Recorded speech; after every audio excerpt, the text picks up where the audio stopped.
स्वागत है आप सभी का। आप देख रहे हैं द राजनीति का विशेष सेगमेंट खबर और विश्लेषण। मैं हूं जब्बार खान। दोस्तों, 12-13 साल की उम्र वाले अखिलेश यादव को अपना भगवान मानने वाले नवरत्न लाल यादव को ऐसा क्या फील हुआ कि वो भी ऑपरेशन सिंदूर का किस्सा अपने अखिलेश यादव को सुनाएंगे। क्या नवरत्न के साथ एक प्राउड मोमेंट में उसे एक अलग ही तरह का दुख का एहसास हुआ? अंदर से उसके दिल को चोट पहुंची, दर्द गहरा है। एक यूट्यूब चैनल से बात करते हुए उसने तो ऐलान कर दिया जब वो लखनऊ जाएगा सपा अध्यक्ष अखिलेश यादव से मुलाकात करेगा, उसके साथ में जो कुछ हुआ उसके बारे में उनसे बताएगा, उन्हें बताएगा उसके साथ क्या हुआ। दोस्तों, यहाँ ऑपरेशन सिंदूर से मतलब ये मत समझिएगा कि हम आपसे मोदी सरकार की ओर से पाकिस्तान के आतंकियों से रिलेटेड बात कर रहे हैं। ना ही नवरत्न ही इस संबंध में अखिलेश से बात करेगा। नवरत्न के ऑपरेशन सिंदूर का किस्सा उसकी बड़ी बहन से जुड़ा हुआ है। 12-13 साल की उम्र में नवरत्न लाल यादव ने वो काम किया जिसे करने से बड़ों की उम्र बीत जाती है। बड़ी बहन के लिए नवरत्न एक तरीके से पिता की जिम्मेदारी निभा रहा, लेकिन इस झूमते हुए, नाचते हुए, अपनी मस्ती में बात करते हुए नवरत्न के एक बात का दर्द भी उसको है। दोस्तों, किसी भी बहन को भाई मिले तो नवरत्न की तरह जिम्मेदारी कैसे निभाई जाती है।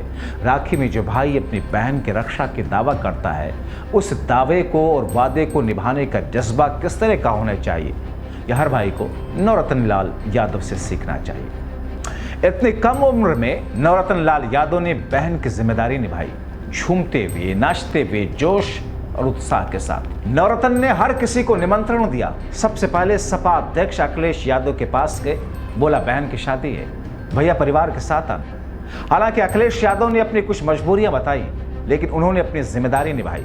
वीडियो कॉल करके नवरत्न के परिवार से बात की, उसके माँ पिता से फोन पर बात की, फिर नवरत्न की बहन को आशीर्वाद दिया।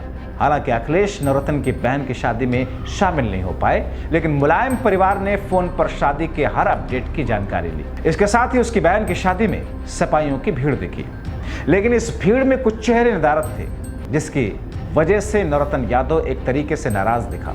कहा जा रहा है नवरत्न लाल की शादी में भोजपुरी फिल्म इंडस्ट्री के सुपरस्टार खेसारी लाल यादव आएंगे। हालांकि फिल्म शूटिंग में बिजी होने की वजह से वो नहीं आए, लेकिन उनकी जगह उनका मैनेजर खेसारी लाल यादव ने फोन पर नवरत्न लाल यादव से बात की और फिर उनकी बहन को आशीर्वाद दिया। बताइए।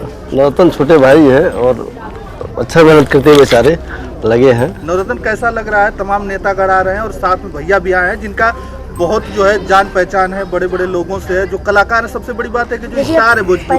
पहले नंबर हम आपके चैनल के माध्यम से बहुत बहुत धन्यवाद देना चाहता हूँ। हमारे उमेश चाचा से व्यवहार बहुत दिन हो गया और मैं ये दिन उमेश चाचा बोला था कि तेसारी भैया से मिलना है, तो उमेश चाचा फ़ोन किए थे, तेसारी भैया से मिलवाए थे। तो हमारा मतलब तेसारी भैया जानते थे हमें, तो कॉन्टेक्ट नहीं था। और लेकिन मिलाने वाले हैं उमेश भाई। अरे नहीं। और ऐसे और आशीर्वाद भी बहुत मतलब जानिए कि एक बड़े भाई थे, ऐसे बहुत प्यार देते हैं और हमारा इनका तो इतना नेता का लगाव है, ये भाई और बड़े भैया का लगाव है। और चाचा हमें बहुत मानते हैं। मैं मुंबई गया था तो चाचा ने पूरा मतलब ये फ़ोन पे पूरा होटल ही खाली करवा दिया था, तो हम वहाँ रुके थे। और चाचा का मतलब जानिए बहुत अच्छे इंसान है और भोजपुरी में ऐसा कोई कलाकार नहीं है जो नहीं जानता, जो भैया तो नहीं जानता है। बहुत नाम सुना गया है उमेश यादव का भोजपुरी इंडस्ट्री। माननीय राष्ट्रीय अध्यक्ष जी भी तेसारी भैया जन्मदिन में आए थे। नवरत्न की बहन की शादी में टीम इंडिया के मिस्टर 360 भी आते, उनका परिवार भी आता, लेकिन नवरत्न से एक गलती हो गई। नवरत्न ने पहले नहीं बताया। सूर्य कुमार यादव की मां ने तो कहा अगर 15 दिन पहले बताते तो हम जरूर आते। वही फोन सूर्य कुमार यादव ने तो मैसेज करके नवरत्न को यहां तक कहा था तुम्हारी बहन हमारी बहन है, मैं तो जरूर आऊंगा। हालांकि नवरत्न ये भी कहते हैं कि IPL की वजह से भैया बिजी थे इसलिए नहीं आए, लेकिन शादी के दिन वीडियो कॉल करके उन्होंने आशीर्वाद दिया। दोस्तों, नवरत्न वो लड़का है जो समाजवादी पार्टी का नन्हा सिपाही के नाम से जाना जाता है। सपा संस्थापक मुलायम सिंह यादव के निधन के बाद वो वायरल हुआ, लेकिन बहन की शादी करके सबको चौंका दिया। जिस कन्यादान के लिए 40 से 50 की उम्र में लोगों को पसीने आ जाते हैं, सांसें फूलने लगती हैं। नवरत्न ने इतनी छोटी उम्र में शादी की बड़ी जिम्मेदारी को सहजता से पूरा करके दिखाया। इस लड़के ने छोटी सी उम्र में अपनी बहन की शादी धूमधाम से की। दम तो नवरत्न लाल यादव में है। ऐसा नहीं कि अपनी बड़ी बहन की शादी के लिए उसने किसी के आगे हाथ फैलाए, किसी से पैसे मांगे। दोस्तों, नवरत्न ने अपनी बड़ी बहन की शादी के लिए 1 रुपया भी किसी से नहीं लिया। खुद अपने दम पर मुस्कुराते हुए बहन की शादी की। नवरत्न की जिंदगी की यह सबसे बड़ी उपलब्धि है, लेकिन इस उपलब्धि से सपा के कुछ चेहरे नदारद रहे। नवरत्न को उम्मीद थी कि वो आएंगे, लेकिन वो आए नहीं। नवरत्न उनके नहीं आने से निराश थे। निराश इसलिए नहीं कि वो पावरफुल लोग हैं तो अपनी धमक दिखाने के लिए वो लाना चाहता, नहीं, ऐसा बिल्कुल नहीं था। बल्कि उसका समाज उससे पूछ रहा है कि क्यों नहीं आए। दोस्तों, यश के साथ नवरत्न यादव की जिंदगी में अबूझ सा सवाल आ गया। उसने किसी से 1 रुपए की मदद नहीं मांगी, अपनी बहन की शादी करवा दी, लेकिन समाज की ओर से पूछे जा रहे सवाल का जवाब नहीं दे पा रहा। दोस्तों, कन्यादान करना एक बड़ी बात है। कभी नवरत्न सिर्फ एक छोटा सा गरीब बच्चा था, उम्र से नादान लेकिन जिम्मेदारी से महान। जिस उम्र में बच्चे खिलौनों से खेलते हैं, उस उम्र में नवरत्न यादव ने किस्मत से लड़ाई लड़ी। नवरत्न के माँ बाप कर्ज के बोझ तले दबे थे। घर की हालत दयनीय थी, लेकिन नवरत्न ने हार नहीं मानी। लोग नवरत्न को उसकी हकलाने वाली जुबान और नटखट अंदाज के लिए जानते थे। नवरत्न की बातें कभी हंसी का कारण बनती तो कभी सहानुभूति का, लेकिन वही बच्चा अब दुनिया की नज़र में बड़ा हो चुका है। 12 साल की उम्र में एक ऐसा व्यक्तित्व बन चुका है जिसका सबके बीच में सम्मान है। अब ऐसे बेटे के लिए, माता पिता के लिए गौरवान्वित होना लाजमी है। गर्व हो तो भी के नवरत्न यादव ने अपनी बड़ी बहन की शादी ऐसे संपन्न की जैसे कोई बड़ा आदमी भी न कर पाए।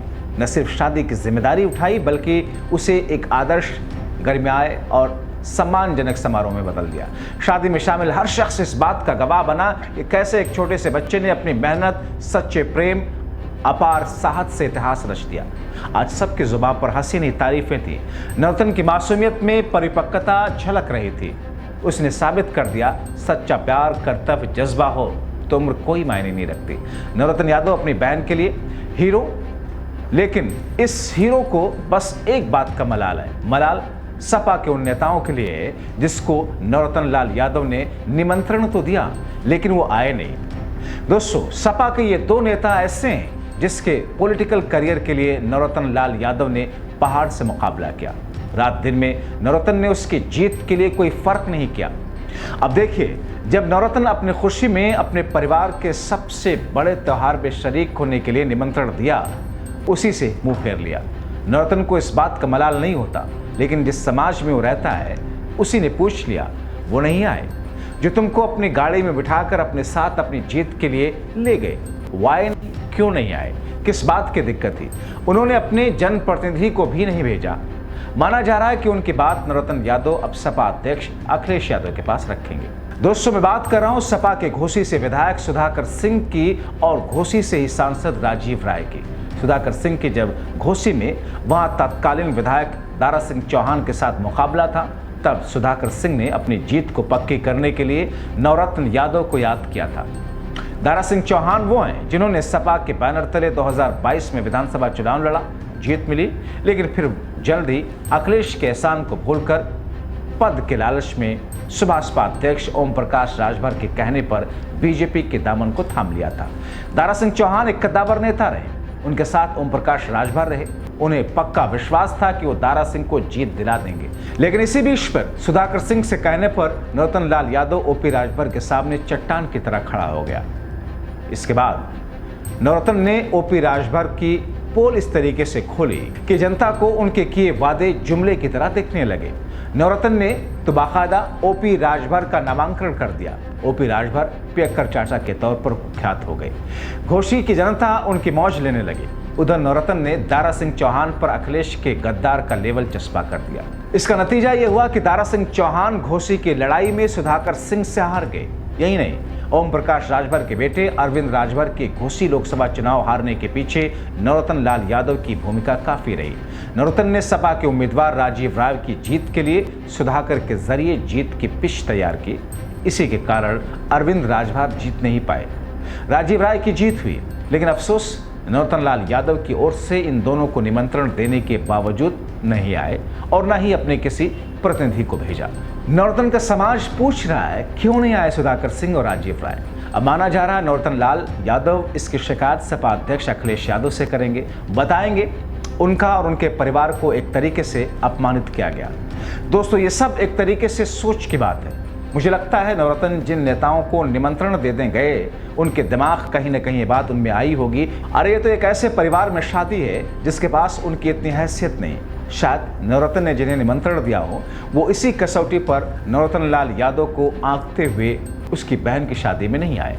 लेकिन इसका दूसरा पहलू यह भी है कि अखिलेश के पीडीए के फॉर्मूले के लिए शायद ये घातक हो सकता है। अखिलेश के पीडीए फॉर्मूले तो यही है कि पिछड़ा, दलित और अल्पसंख्यक समाज का संपूर्ण विकास दोस्तों किसी भी समाज में पैसे के दम पर नहीं होता।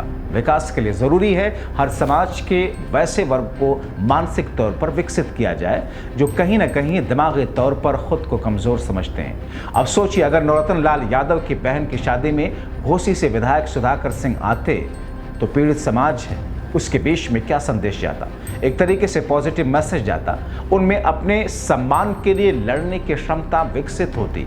लेकिन सुधाकर सिंह नहीं आए। अब यही बात अखिलेश को नरोत्तम बताएगा।